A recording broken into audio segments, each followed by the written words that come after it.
রান্না একটা বড় হাঁড়ি বসিয়ে দিয়েছি। আজকে একটা বড় কিছু রান্না করব। এটা আমি ফুল রেসিপিটা শেয়ার করব।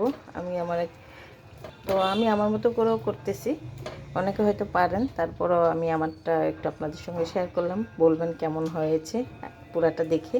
তো আসসালামু আলাইকুম, কেমন আছেন সবাই? আশা রাখছি আলহামদুলিল্লাহ অনেক ভালো আছেন। আমিও আপনাদের দয়ায় ভালো আছি। তো আজকে ইফতারের জন্য আমি এই মাংসের এই চাপগুলো বের করে নিয়েছি। আমি এটা দিয়ে চাপ করব না, এটা দিয়ে আমি অন্য একটা রেসিপি করব। এটা গ্লাক্সি টাইপের করব, আমি আমার মতো করব। চাপ করলেও হয়তো। তো এক এক আইটেম আমি চাপের জন্যই রাখছিলাম। ভাবলাম যেহেতু ইফতার রুটি দিয়ে বা কিছু দিয়ে করলে আমি এটা করতেছি, বড় বড়ই রাখছি। এটা প্রেশার কুকারে দিলে ভালো হইতো, এত বড় প্রেশার কুকার আমার নাই। আমার এটা এখানে অনেকটুক আছে। তো আমি কিভাবে এটা রান্না করি, এটা আমি প্রথমে এগুলো সুন্দর করে সাজিয়ে নিয়েছি। তো দেখতে থাকুন। দিয়ে দিচ্ছি গোটা মশলাগুলো, দিয়ে দিচ্ছি টেবিল চামচের 3 চামচ রসুন, আদাও দিয়ে দেবো টেবিল চামচের 3 চামচ, কারণ গরুর মাংস তো আদা রসুন সমান সমান যায়। আর দিব হচ্ছে টক দই, এটা ডিপে ছিল, একটু নরম হলে আমি আগে এটা একটু মাখায় নিই।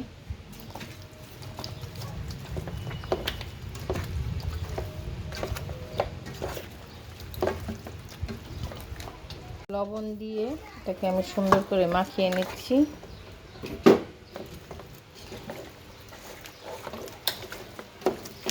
দিয়ে দিলাম কাঁচামরিচ আর এই টক দইটা, এটা গলবে। এখন আমি এটা ঢেকে পানি সামান্য দিব। এটাকে আমি অনেকক্ষণ একদম ডিম জালে দিয়ে তারপর রান্না করব। দিয়ে দিব জয়ত্রী জায়ফলের ফাঁকি একটু সিদ্ধটা হওয়ার জন্য। তো একটু লাল মরিচ দিয়েছি কালারের জন্য, রোস্টের মতো হবে, তাহলে নয়তো একটু কালো হয়ে যাবে। লাল মরিচটা দিলে কালোটা হয় না। তো দেখুন এখনই কত সুন্দর লাগতেছে। যাই হোক, দেখি আমি কতটুকু সাকসেস হই এই রান্নাটা করতে গিয়ে। আমার এটা 5 ঘন্টা লাগবে। আমি কিন্তু তেল দেইনি মাংসটার মধ্যে, দেখুন তারপরও কত তেল উঠে গেছে,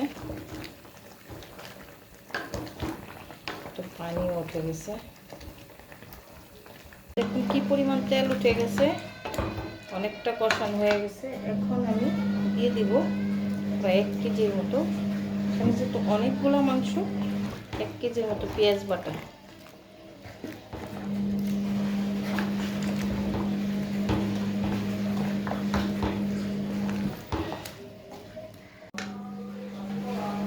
কাজু বাদাম, পেস্তা বাদাম, তারপরে অল্প একটু টমেটো পেস্ট একসাথে ব্লেন্ড করে নিয়েছি, সেইটাও দিয়ে দিচ্ছি, কারণ বাদামের একটা গন্ধ থাকে, এটা আগে দিতে হয়। এখন এটা আস্তে ধীরে সিদ্ধ হইতে থাক, সব কিছু আরও কষবে, অনেক নরম হবে।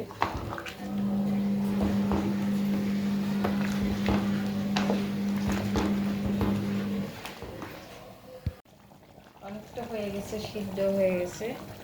দিয়ে দিচ্ছি দুধ। দুধ দিয়ে গরম মশলা ফাঁকিটা দিয়ে তারপর এটাকে আমি একদম ডেকে হাই হিটে জলটাকে শুকিয়ে নিব। তারপর শুকানোর পর আমার আরেকটা স্টেপ আছে।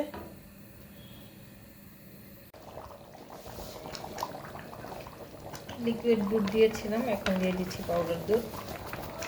এটা আসলে পুরোটাই কম, তাই লিকুইড দুধটা দিয়ে দিই। এই যে লিকুইড দুধটা দেওয়ার পরে পুরোটাই গ্রেভি হয়ে গেছে।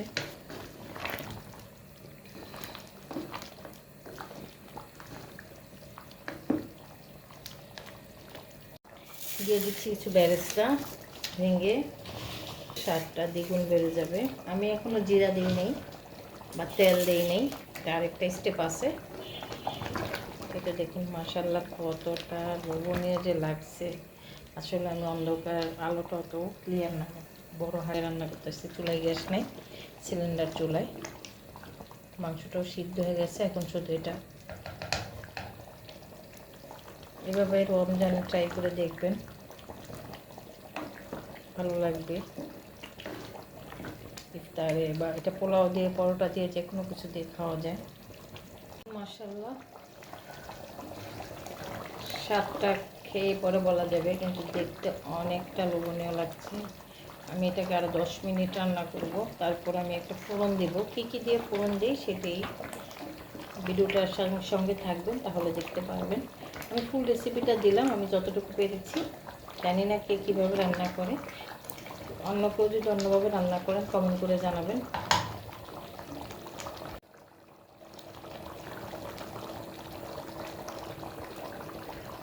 একটা ফোড়ন দিব, বাটার নিয়ে নিয়েছি, দুইটা শুকনা মরিচ, আর হচ্ছে হয়ে গেছে। দিয়ে দিচ্ছি বাটারটা চতুর্দিকে।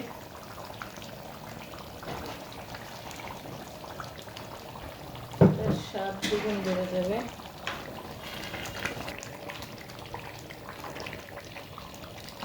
দিয়ে দিচ্ছি একটু কাসুরি মেথি। একটা আমি কাসুরি মেথিটা আমার হাতে বানানো।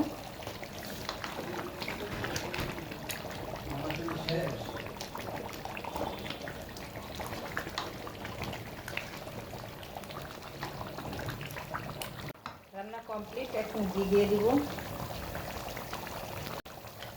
এটা হচ্ছে ঘি।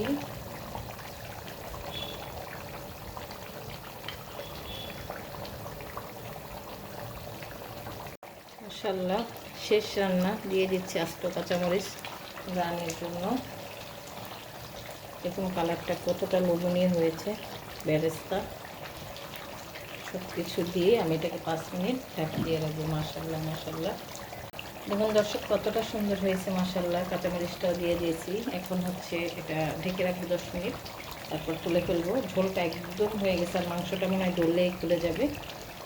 তো আর অল্প কিছু জিনিস দিব, তারপর এটা কমপ্লিট। আমি দেখে কি অবস্থা আমার এটার। মাশাআল্লাহ,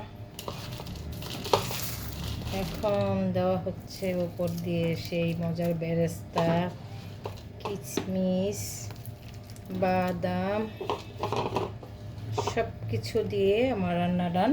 মাশাআল্লাহ মাশাআল্লাহ, আশা রাখছি রান্নাটা অনেক মজা হবে। দেখে অনেক লোভনীয় লাগছে। মাশাআল্লাহ মাশাআল্লাহ বলবেন। আমার ইদানিং রান্না করতে ভালো লাগে না, তারপরে যেটা করি মন মতো করি। মাশাআল্লাহ অনেক সুন্দর হয়েছে। তো আজকে রান্নাটা কেমন লাগলো অবশ্যই কমেন্ট করে জানাবেন। ভালো লাগলে টাইমলাইনে শেয়ার করে রাখবেন, একটা লাইক দিবেন, কমেন্ট করবেন, আমার জন্য দোয়া করবেন। ভালো থাকবেন সবাই। আল্লাহ হাফেজ, আসসালামু আলাইকুম। আজকে খেয়ে জামাই যদি 5,000 টাকা দেয় তাহলে তো মহা খুশি। এটা কি 5,000 টাকা রান্না? দর্শক বলেন তো, এই রান্নাটা কি 5,000 টাকার? এখানে 5 কেজি গরুর মাংস। রান্নার একটা শ্রম আছে না?